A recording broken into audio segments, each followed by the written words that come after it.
사람이 그 육신을 벗었을 때, 그 몸 안에 있었을 때는 몰랐던 것들을 뭐 이렇게 알게 되고, 그걸 이렇게 살아있는 사람들에게 전하고 싶어 한다고 말씀하셨어요. 굉장히 좀 흥미로운 대목이었는데, 네. 설명 좀 부탁드리겠습니다. 이게 참, 대단한 영역이에요. 사람들이 너무 모르는 영역인데, 간단하게는, 육신이 죽을 때 영혼이 몸에서 나와요. 근데 나오는 과정에서 대부분 사람들한테는 아픔, 상처에서 나오는 거예요. 그래서 영혼이 아픔, 상처, 긴장, 두려움에서 나오면서 즉시 가벼워져요. 가벼워지면서 경이로움을 경험해요. 그리고 다르게 표현하면 그게 빛으로, 온전함으로, 사랑으로, 근원으로 돌아가는 과정이에요. 그래서 몸에서 나와서 가벼움, 경이로움을 경험하면서 약간 깜짝 놀라요. 내가 두려움, 상처 안에 갇혀있는 동안에 너무나 몰랐고, 내가 제일 가까이 있었던 사람에게도 너무나 잘못했구나. 몰랐기 때문에. 내가 실제로는 너무나 사랑하는데 너무 다 그거를 표현해 주지도 못했고, 상처도 줬고, 내가 잘못했구나. 너무나 안타깝다. 그리고 이 사랑을 꼭 전했으면 좋겠는데, 근데 전할 통로가 없네. 왜냐하면 살아있는 사람들은 보통 그런 상황에서는 뭐 죽은 사람에 대해서 뭐 mourning이 뭐지? 애도하고 뭐 슬퍼하고 있는데, 그쪽에서는 그 사과와 사랑을 전하고 싶은데 이쪽에서는 상상을 못하고 감지를 못하고 있다는 거죠. 자기 슬픔에 사로잡혀서. 근데 사실은 영혼이 몸에서 나와서의 상태는 기쁨이에요. 네. 그 밝음으로 돌아가고 있는 과정에서 그 영혼이 전하고 싶은 사랑과 사과 특히를 우리가 알아차릴 수 있다면 굉장한 큰 위로와 정화가 될 수가 있어요. 남는 사람들에게는. 그럼 그 돌아가시고 나서 시간이 좀 한참 흐른 후에도 그때 어떤 전하고자 했던 메시지가 있었을지도 모른다. 이런 네. 마음을 갖고 있으면 좀 도움이 될까요? 그럴 수가 있죠. 네. 그래서 그거를 들을 수 있는 마음의 자리를 만들 수가 있죠. 그분이 떠났을 때 나한테 전하고 싶었던 메시지가 있었을 수 있는데 그것이 무엇일까? 라고 여는 그런 마음의 자리. 거의 공통적으로 그런 메시지가 좀 들어있을 것 같네요. 내가 몸속에 있을 때 더 이해할 수 있었는데 너무 몰랐구나.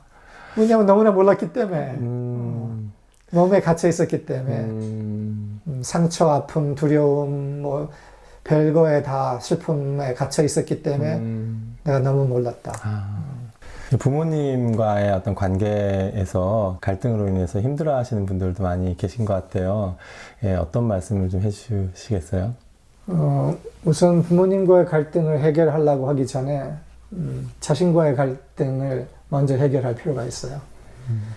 그리고 자신과의 갈등, 자신을 예를 들어서 자책하는, 비판하는 그런 생각, 신념들이 풀어지고 자신을 더 깊이 존중하고 사랑하는, 이해하는 그런 마음이 생길 때 거기서부터 그 다음에 부모와의 관계를 풀 수 있는 힘이 생겨요. 내 안이 좀 풀린 다음에 부모에게서 내가 고마워할 수 있는 것들을 조금씩 더 보게 되면은 그게 실마리가 되는 거죠. 그 다음에 과정으로서 우리가 할 수 있는 것 중에는 부모 안에 있는 상처받은 어린 아이에 대한 알아차림이 오기 시작할 수 있어요. 이때까지는 압도적인 부모였다가 그 압도적인 부모 안에 상처받은 여린 아이가 있다라는 거를 우리가 조금씩 인식하기 시작할 수 있는데 그것은 관계를 바꿔요. 이제는 내가 어른이 되어서 부모 안에 있는 어린 상처받은 아이를 품을 수 있는 내가 어른이 되는 관계로 바뀔 수가 있는 거예요. 그래서 부모의 외로움을 알아차리고 그것을 감싸줄 수 있는 거, 그걸 감싸주기 시작하는 거는 그게 진짜 성인이 되는 거고 사랑이 되는 거다. 우리가 어릴 때는 부모가 그렇게 우리를 감싸줬잖아요. 그렇게 감싸준 사람 안에 숨겨진 외로움이 없겠어요. 근데 이제 내가 성인이 됐을 때 그 숨겨진 외로움을 내가 이제 거꾸로 감싸줄 수 있는 때가 온 거죠. 그 중에서는 아버지도, 무뚝뚝한 아버지도, 무뚝뚝해서 무장되어 있는 아버지는 어떻게 다가갈 수 있는 통로가 없는 것 같지만 그 안에도 통로가 있다고. 어떻게 그 통로를 찾을 수 있을까요? 좋은 방법 하나는 아버지의 과거에 대해서 묻는 거예요. 대화를 통해서. 네, 알고 싶어 하고 그때 어땠어요? 그때 굉장히 힘들었던 때가 있었던 것 같은데 그때는 어땠었어요? 라고 그것을 듣고 싶어 하고 알고 싶어 하고 그때의 마음을 알고 싶어 하는 것 안에서 아버지도 이 아이가 알고 하고 싶기도 하고 또한 공감을 하고 있구나. 공감을 느끼게 해드리는 것이 큰 위로라는 거예요. 근데 이거는 대한민국의 아버지들한테 너무 필요한 거예요. 왜냐하면 그 세대는 지금 젊은 세대들 입장에서는 뭐 꼰대 세대, 꼰대 이렇게 이제 하는데 어마어마한 어려움을 견디는 과정에서 그렇게 된 거예요. 굉장히 외로웠던 거예요.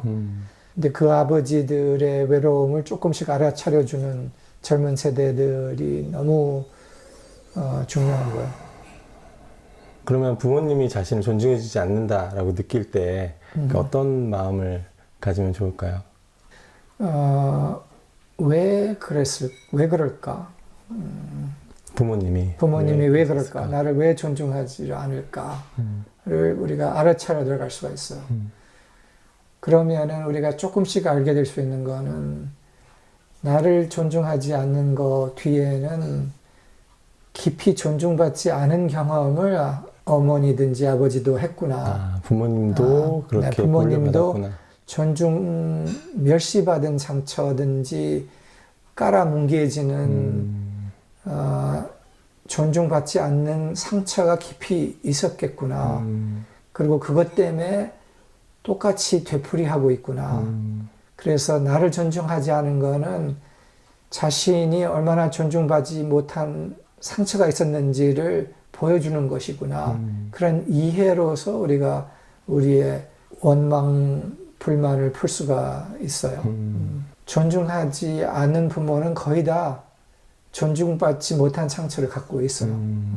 그리고 그거를 우리가 알기 시작하면은 얼마나 크게 상처를 받았길래 저렇게 되셨지라는 이해와 연민을 갖게 될 수가 있죠. 그 하시는 여러 치유의 방법 중에 시간 여행이라는 걸 하신다고 들었어요. 그게 어떤 건지 좀 설명 부탁드립니다. 우리가 그걸 사랑으로 돌아오는 시간 여행이라고 부르는데 사람들 안에서 제일 깊이 있었던 외로움, 서러움의 순간, 아픔의 순간으로 돌아가서 집단적인 지지의 장 안에서 그 순간으로 돌아가서 그 순간에 있었던 자신이든지 그 순간에 있었던 타인을 감싸주는, 함께 해주는, 위로해주는, 사랑해주는 그런 프로세스예요.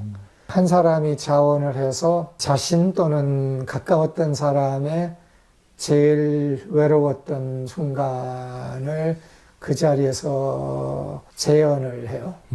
그리고 그거를 할 때 둘러싸이는 사람들이 흔히는 같이 들어와서 함께 그 사람을 둘러싸고서 정서적인 서포트를 해요. 공감.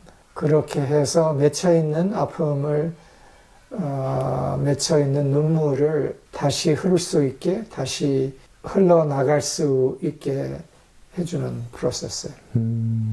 다 같이 이렇게 둘러싸는 이유는 뭔가요? 아이가 넘어져서 울 때 엄마가 아이를 안아주면은 그것이 더 쉽게 울음이 지나갈 수 있는 것처럼 여러 사람들이 함께 그러한 사랑의 품을 제공함으로써 이게 더 쉽게 빠르게 강렬하게 녹아나갈 수가 있기 때문에. 그렇군요. 그러면 그 주인공뿐만 아니라 함께하고 있는 사람도 뭔가 정화의 치유의 기회가 되기도 하겠네요.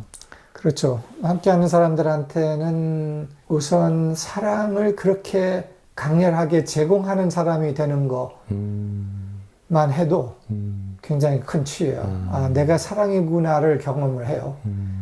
또한 다른 면에서는 그 시간 여행을 하는 사람의 외로움, 슬픔, 서러움의 내용이 흔히는 비슷해요. 깊은 데 들어가면 사람들의 서러움들이 비슷한 면이 많아요. 그렇기 때문에 한 사람이 시간 여행을 하면서 내가 그 사람을 지지하고 서포트하고 감수할 때 나도 함께 내면의 프로세스, 치유 프로세스를 거친다는 거죠. 그래서 사람들이 꽤 강력하게 자신의 치유를 경험을 해요.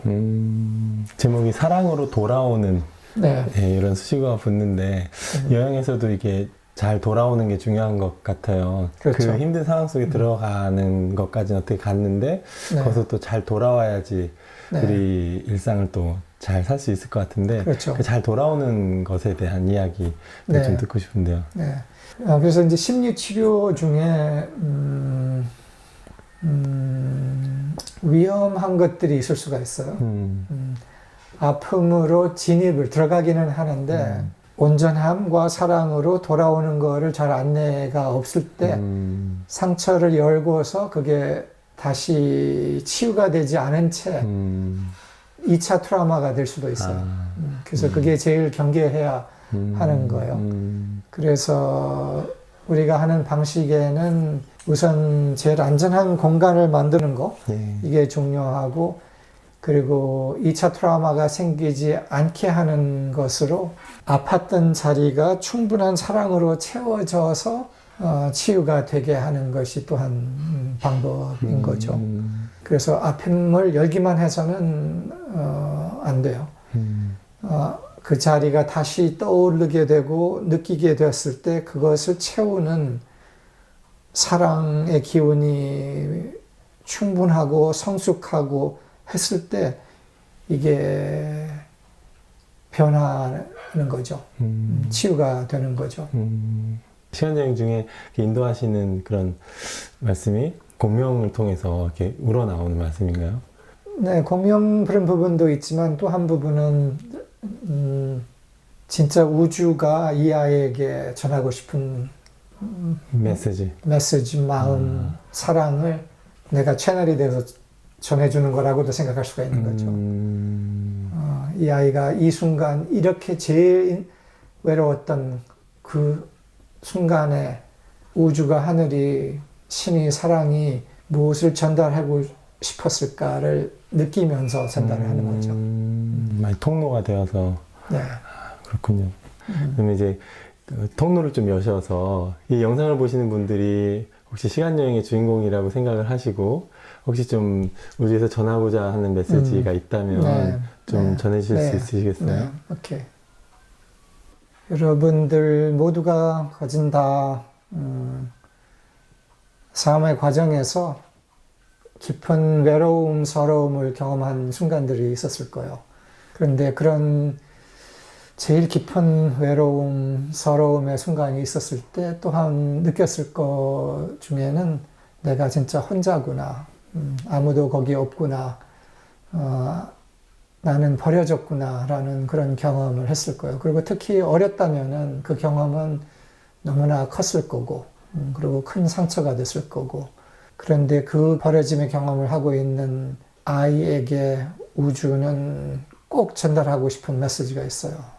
너는 이렇게 아픔을 경험하면서도 주변 사람에게 버림받는 경험을 했어도 너는 하늘이, 우리가, 우주가 이 세상에 보낸 선물이야.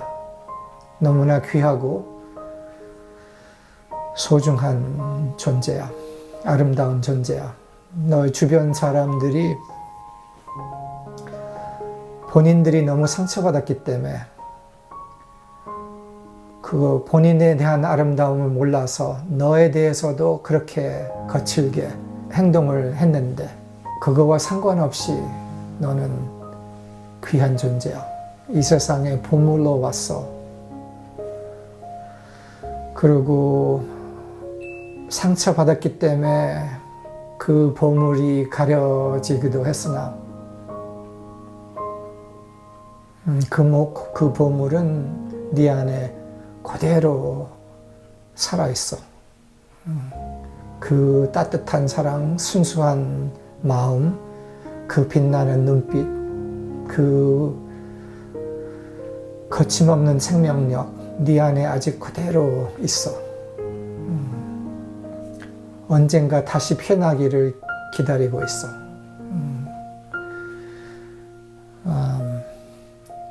그것을 피어나기를 바라고 있는 이 세상에 수많은 사람들이 있고 또한 하늘의 사랑은 너의 그 가슴이 다시 피어날 수 있기를 지지하고 있어. 응원하고 있어.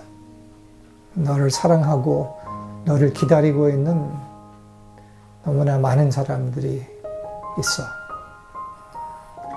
네가 그것을 꼭 알았으면 해. 네가 이 세상에서 다시 그 상처를 넘어서 꽃피는 거는 이 세상에게 너무나도 큰 선물을 주는 거야. 그래서 그거는 작은 일이 아니야. 그리고 우리가 모두가 바라는 것이야. 너의 꽃핌을, 피어남을 기다리고 응원하고 지지하고 함께해.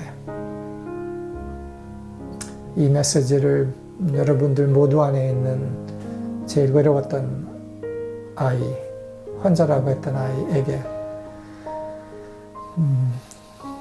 우주는 그리고 깨어있는 모든 우리는 전달하고 싶어요. 감사합니다. 사랑해요.